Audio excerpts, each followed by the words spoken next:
नमस्कार दोस्तों, कैसे हो आप लोग? देखिए, मुझे बहुत दिनों से कमेंट्स आ रहा था कि सर, आप जितने सारे वीडियो शेयर करते रहते हैं, उनमें से ज़्यादातर लोग बाहर की कंट्री से है।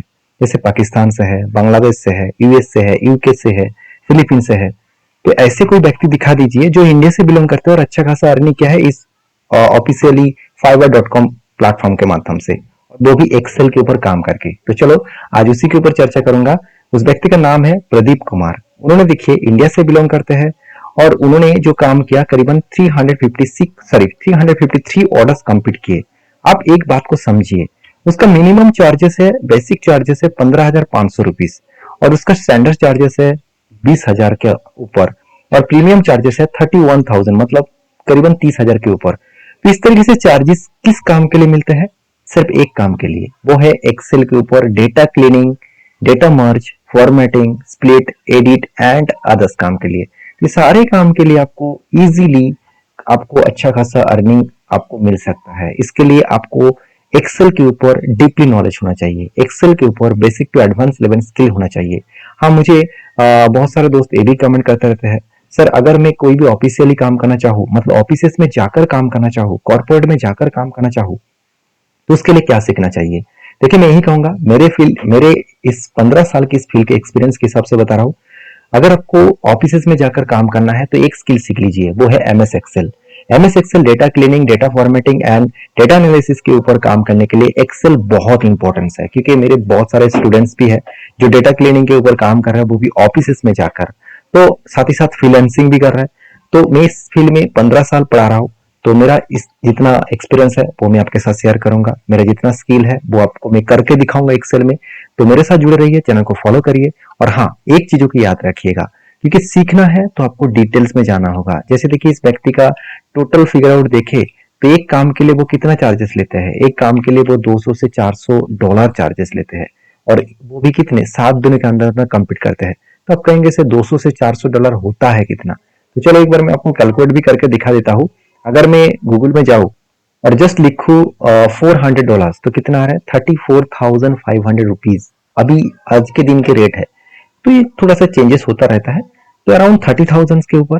तो जो व्यक्ति इस तरीके से ऑर्डर्स के लिए काम करते हैं और अच्छा खासा अर्निंग करते हैं, डैशबोर्ड क्रिएट करने में $600 लेते हैं, $700, $1,000 भी ले लेते हैं। तो $1,000 मतलब सोचिए कितना अर्निंग करता होगा। तो $1,000 मतलब अराउंड अराउंड आप देख सकते हैं 86,000 रुपीज। एक काम करके सोचिए, एक हफ्ते के अंदर कितने दिन टाइम लगाया? आप टोटल टाइम ऑफ पीरियड देखेंगे तो 1 से 7 दिन लगे। तो 7 दिन के अंदर अंदर 80,000 कमाना इतना मतलब प्रॉब्लमेटिक नहीं है। साथ ही साथ देखा जाए तो आप इजीली आसान तरीके से सीख सकते हैं। तो चलो अभी मेन मुद्दे पे चले जाते हैं कि एक्सेल के ऊपर आपको जो काम करना है वो काम किस तरीके से दिया जाता है। देखिए, उसके लिए सीधा सीधा आपको जाना है एक्सेल सीट में। कुछ इस तरीके से सीट कस्टमर आपको प्रोवाइड करेंगे, उसको आपको एडिटिंग करना है, उसको आपको टोटली कस्टमर के रिक्वायरमेंट वाइज कंप्लीट करना है। जैसे यहाँ पे कस्टमर का रिक्वायरमेंट क्या है कि कुछ प्रोडक्ट है, उस प्रोडक्ट का नेम दिया गया है, उसका अमाउंट्स भी दिया गया है, उसका स्टेट भी दिया गया है, उसका एक्सपायरी डेट भी दिया गया है। तो मतलब सिंपल एक डेटा है। कस्टमर का रिक्वायरमेंट ये है कि उसको आपको कुछ डायनामिक बनाना है, जो स्टेट का हर स्टेट का टोटल अमाउंट कितना हुआ वो देखना है और उसके साथ साथ एक्सपायरी डेट के डायनामिक बनाना है। मतलब कोई भी मैं डेट चूज करूं, कोई भी मंथ, सॉरी डेट नहीं, कोई भी मंथ चूज करूं, उस मंथ में कौन सा स्टेट कितना सेल किया वो मुझे देखना चाहिए। तो ये जो डेटा है, इस डेटा को आपको करके दिखाना है, वो भी डायनामिकली और वो भी चार्ट के हिसाब से। तो चलो मैंने किस तरीके से किया वो मैं आपके साथ शेयर करूंगा।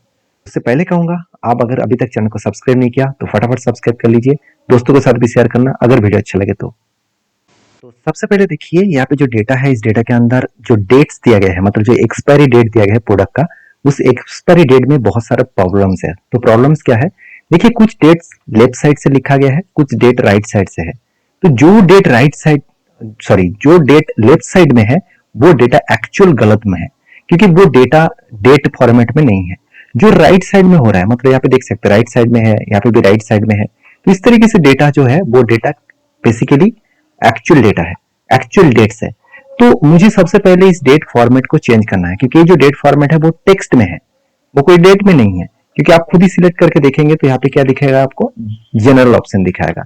अगर आप इस डेट को चूज करेंगे तो यहाँ पे आपको डेट फॉर्मेट दिखेगा। तो आप समझ चुके हैं कि ये जो डेट्स है वो बेसिकली एक टेक्स्ट है। तो इस टेक्स्ट को मुझे डेट में कन्वर्ट करना है। तो मैं क्या करूंगा, पूरा डेटा को सिलेक्ट करूंगा। तो फर्स्ट में क्लिक किया, शिफ्ट कंट्रोल डाउन एरो की प्रेस किया तो नीचे तक सिलेक्ट हो गया, कंट्रोल बैक प्रेस किया तो फिर से वापस आ गया।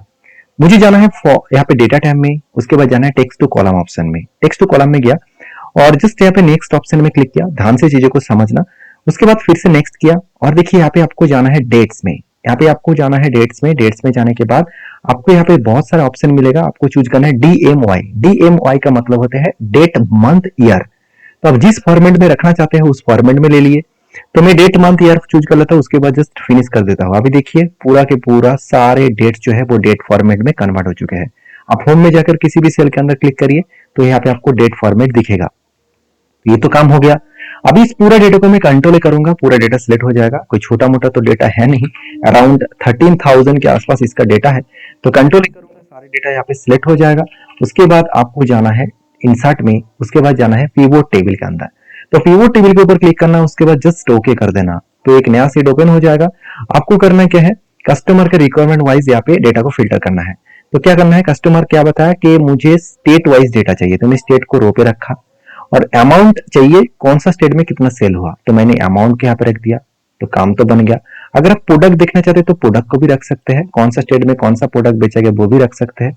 मगर कस्टमर के रिक्वायरमेंट नहीं था, कस्टमर का सिर्फ यही रिक्वायरमेंट था कि मैंने जितने प्रोडक्ट बेचे उस टोटल प्रोडक्ट का हर स्टेट में कितना बेचा गया है वो चाहिए। तो यहाँ पे मैंने पूरा डिटेल्स में यहाँ पे आपको समझा चुका हूँ। वीडियो अगर अच्छा लगे तो प्लीज लाइक करना। अभी यहाँ पे एक ट्विस्ट है, कस्टमर ने ये भी बताया कि मैं अगर कोई भी साल का डेटा देखना चाहूँ, कोई भी क्वार्टरली डेटा देखना चाहूँ, कोई भी मंथ का डेटा देखना चाहूँ तो वो मुझे चाहिए। तो वो मैं कैसे करूंगा, अगर मैं इस डेट फॉर्मेट को अगर मैं फिल्टर में रखता हूँ तो यहाँ पे पूरा का पूरा पासा अलग हो जाएगा, क्योंकि हर डेट से यहाँ पे दिख रहा है। तो मुझे कौन सा मंथ का चाहिए कौन सा डेट का चाहिए वो तो मुझे पता नहीं चलेगा। तो मैं क्या करूंगा, यहाँ पे फिल्टर में नहीं रखूंगा। तो मैं क्या करूंगा, यहाँ पे एक ऑप्शन मिलेगा, एनालाइज ऑप्शन में चले जाना। उसके बाद एक ऑप्शन मिलेगा इंसर्ट टाइमलाइन, जस्ट इसके ऊपर क्लिक कर देना। तो यहाँ पे आपको एक्सपायरी डेट का एक ऑप्शन दिखेगा, इसको चेक ऑन करना, ओके कर देना। तो देखिए यहाँ पे आपका डैशबोर्ड क्रिएट हो चुके हैं। आप मंथ वाइज चाहिए, आप ईयर वाइज चाहिए, आप यहाँ पे चूज कर सकते हैं। मैं ईयर चूज कर लिया और 2024 चूज किया तो 2024 का डेटा दिखा, 2025 चूज कर लिया 25 दिखा, 2023 चूज किया तो 23 दिखा। मतलब जो साल के मुझे डेटा चाहिए वो डेटा दिखेगा। अगर मंथ चाहिए क्वार्टर चाहिए सब कुछ आपको दिखेगा, सब कुछ आप जिस क्वार्टर में देखना चाहते हैं जिस मंथ में देखना चाहते हैं सब कुछ आपको दिखेगा। तो टोटली डायनामिक बन चुके हैं, कस्टमर यहाँ से इजीली सारे डेटा को देख पाएंगे। और इसी काम के लिए आपको कस्टमर पैसा देने वाले हैं और इसी काम के लिए आपको हायर करेंगे और इस तरीके से चीजों को सीखने का आपको बहुत ज्यादा जरूरत है। तो अगर कंप्यूटर स्किल को बढ़ाना चाहते हैं, सीखना चाहते हैं, जानना चाहते हैं तो मेरे साथ जुड़े रहिए, चैनल को फॉलो करिए, क्योंकि मैं इसी तरीके से वीडियो आपके साथ शेयर करता रहूंगा। तो मिलते हैं नेक्स्ट वीडियो में, तब तक के लिए। और हाँ, जाने से पहले एक बात तो बोलना ही भूल गया, मैं इस एक्सेल शीट को नीचे लिंक दे दूंगा डाउनलोड करने के लिए। आप डाउनलोड करिए, प्रैक्टिस करिए, क्योंकि प्रैक्टिस नहीं करेंगे तो आप सीख नहीं पाएंगे। तो प्रैक्टिस करना बहुत इंपॉर्टेंट है, तो प्रैक्टिस करिए और मिलेंगे नेक्स्ट वीडियो में। तब तक के लिए धन्यवाद।